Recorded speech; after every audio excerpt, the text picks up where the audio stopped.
gadījumā precīzi.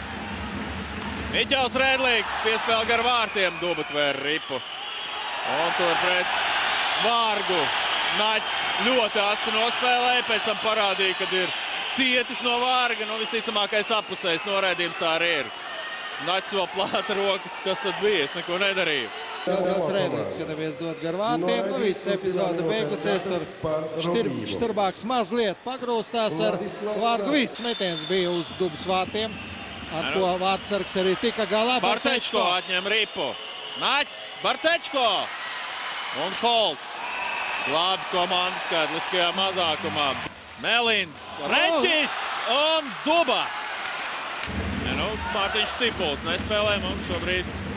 Jurš Štāls, Podziņš un Lucēnijus. Šāds 4. virknējums un ripa vārtos Špirko. Patiesībā notika tas, kas brieda. Notika tas, kas brieda un, diemžēl, arī nobrieda. Nu, varbūt šāds pavērsiens tā pa īstam mūsu komandu beidzot sapurinās. Krišāns Rēdlīgs, bet ripu neiegūst. Ripa vārtos. Nedorosts. Skatāmies vēlreiz. Redzam šeit. Nu, nomānīja, vienkārši nomānīja, jā. Divkārtējs pasaules U20 čempions spēlē, nemaz neuzbruks Bartečko.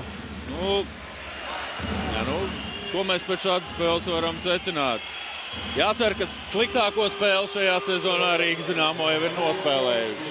Tieši tā, varam apsveikt Popradas Lev komandu ar pirmo uzvaru kontinentālajā hokeja līgā.